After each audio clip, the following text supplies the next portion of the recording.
चलिए देखिए, क्वेश्चन कहता है सिद्ध करें कि √2 एक अपरिमेय संख्या है। अगर क्वेश्चन में दिया हो √2 एक अपरिमेय संख्या है, या √3 एक अपरिमेय संख्या है, या √5 एक अपरिमेय संख्या है, या √7 एक अपरिमेय संख्या है, तो उसको हम कैसे सिद्ध करेंगे। सबसे पहले हम उसको मान लेंगे, माना कि √2 एक परिमेय संख्या है। सबसे पहले लिखेंगे माना कि √2 एक परिमेय संख्या है। तो परिमेय संख्या की परिभाषा से, परिमेय संख्या की परिभाषा क्या है, वैसी संख्या जिसे P/Q के रूप में लिखा जा सके। तो परिमेय संख्या की परिभाषा से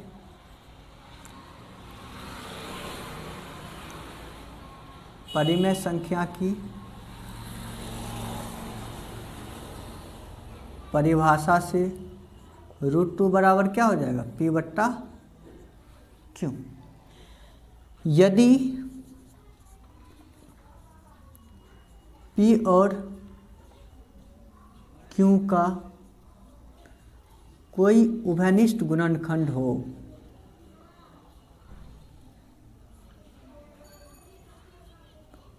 उभयनिष्ठ अभाज्य गुणनखंड हो, तो उसे हम काट देते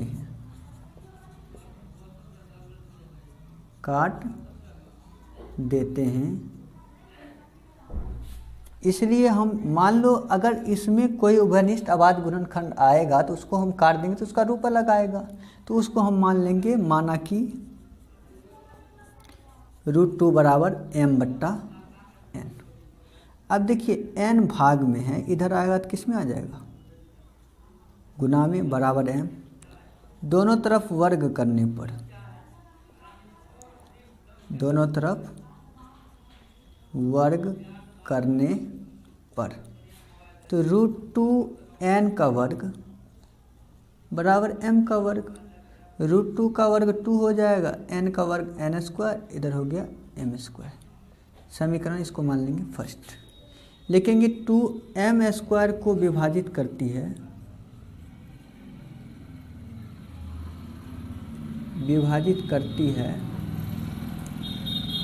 इसलिए 2m को भी विभाजित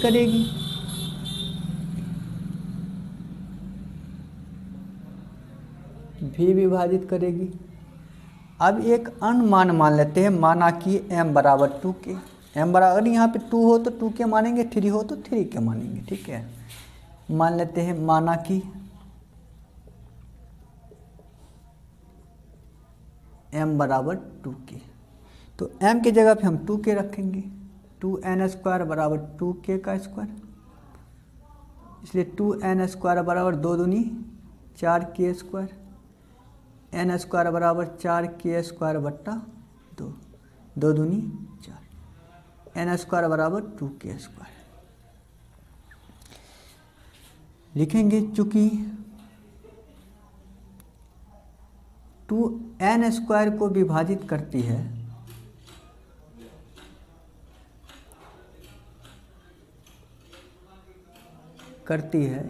इसलिए 2n को भी विभाजित करेगी, n को भी विभाजित करेगी। कोई दिक्कत? इसको हम मान लेते हैं समीकरण सेकंड। अब लिखते हैं समीकरण फर्स्ट तथा सेकंड से हम पाते हैं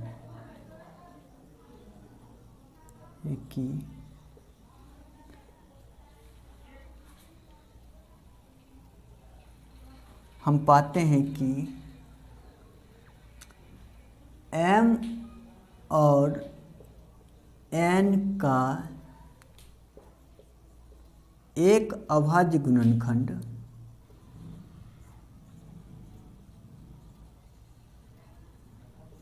टू है। देखिए 2 देखिए m को भी विभाजित कर रही है, 2n को भी विभाजित कर रही है।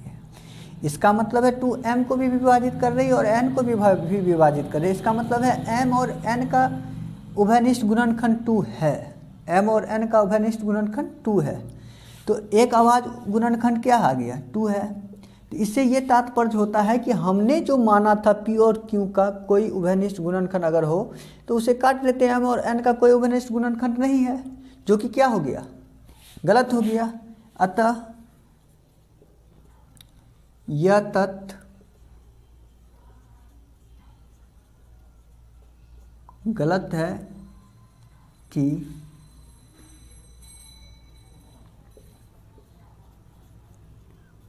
इसलिए यह तथ्य गलत है कि M और N का कोई उभयनिष्ठ गुणनखंड नहीं है।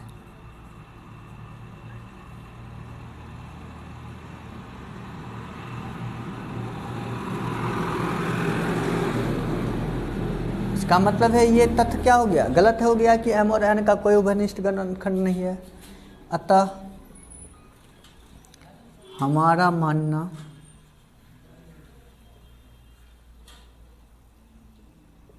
गलत है कि √2 एक परिमेय संख्या है।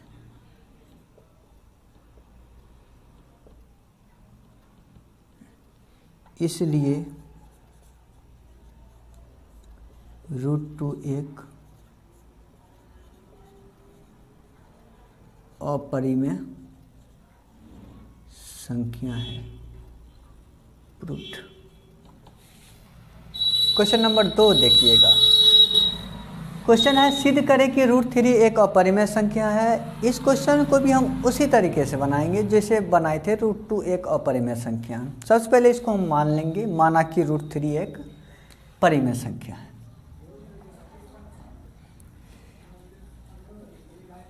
माना कि √3 एक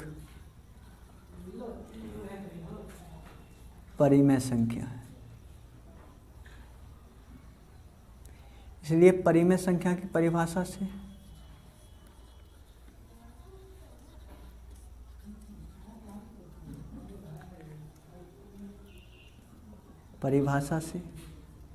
√3 बराबर क्या लिखेंगे, P/Q। यदि P और Q का कोई उभयनिष्ठ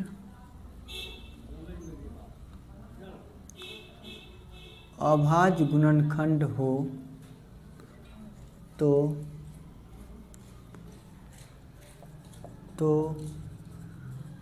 उसे हम काट देते हैं। अब मान लो P और Q का कोई भी उभयनिष्ठ अभाज्य गुणनखंड होगा, अगर उसको काटेंगे तो इसका रूप बदल जाएगा। तो उस रूप को हम मान लेते हैं, माना कि √3 बराबर m/n। तो √3 n भाग में इधर आएगा तो गुना में बराबर m के दोनों तरफ वर्ग करने पर,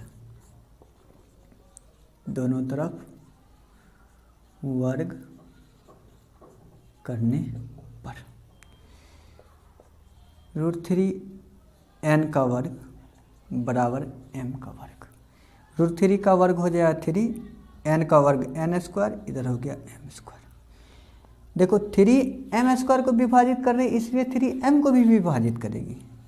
3m² को विभाजित करती है, इसलिए 3m को भी विभाजित करेगी।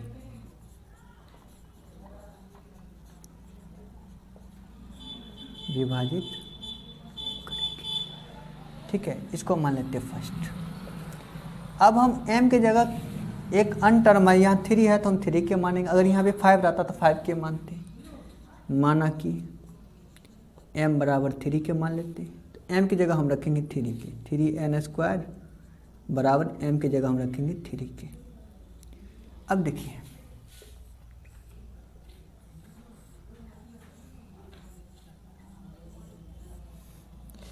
n², 3 का स्क्वायर कितना हो जाएगा 9k²। अब देखिए 3 गुना में इधर आएगा तो भाग में 3 तिया 9, n स्क्वायर बराबर 3k²। अब लिखो चूँकि 3n² को विभाजित करती है, इसलिए 3n को भी विभाजित करेगी।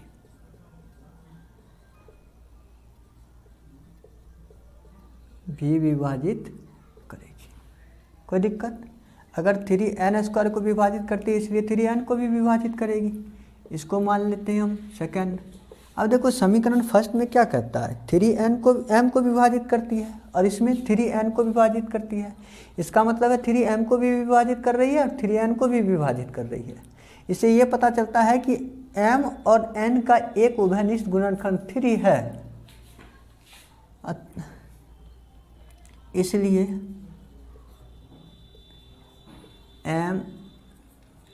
समीकरण फर्स्ट और सेकंड से, फर्स्ट तथा सेकंड से हम पाते हैं कि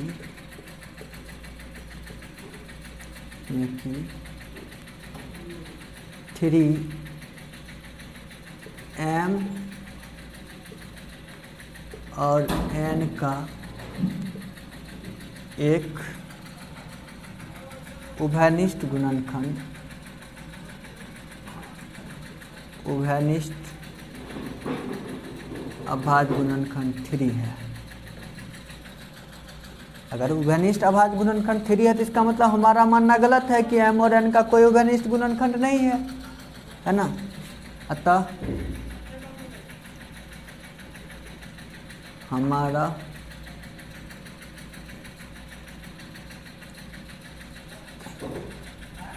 इसलिए यह तथ्य गलत है,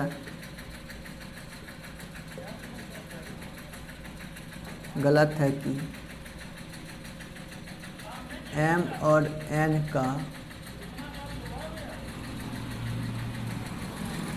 कोई उभयनिष्ठ अभाज्य गुणनखंड नहीं। कोई दिक्कत नहीं। तो इसलिए इस बात से ये पता चलता है कि हमारा ये मानना अगर गलत है तो इसका मतलब ये मानना भी गलत है। अतः हमारा मानना गलत है कि √3 एक परिमेय संख्या है। इसलिए √3 एक